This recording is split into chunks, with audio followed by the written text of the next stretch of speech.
នឹងទឹកត្រជាក់កម្មនេះញ៉ាំហើយល្អសម្រាប់ខ្លួនឯងហើយសម្រាប់ទៅរស់ក្នុងផ្ទៃទៀតសំណែនដំបងជាមួយនឹងទឹកត្រជាក់កម្មបរិយបកគោដែលជាផលិតផលរបស់កូនខ្មែរយើងផ្ទាល់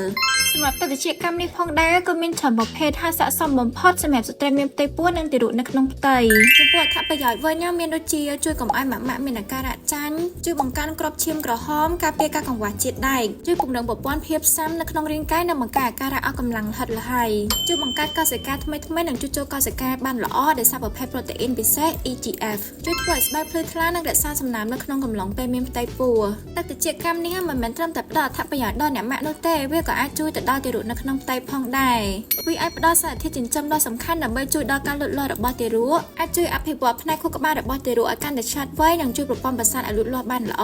ពួកយើងហ៊ានធានាទាំងគុណភាពនិងតម្លៃជូនអ្នកម៉ាក់ដោយសារតែយើងមានផ្ទះចិញ្ចឹមសត្វត្រជាក់កម្មនៅខេត្តកំពតនិងខេត្តកោះកុងដែលជាភូមិសាស្ត្រអំណោយផលដល់គុណភាពសម្បកត្រជាក់កម្មល្អដាច់គេចឹងសម្រាប់អ្នកម៉ាក់ដែលមានចំណាប់អារម្មណ៍អាចតាក់ទងមកពួកយើងបានដើម្បីទទួលបានសុខភាពល្អសម្រាប់ខ្លួនឯងនិងកូនក្នុងផ្ទៃ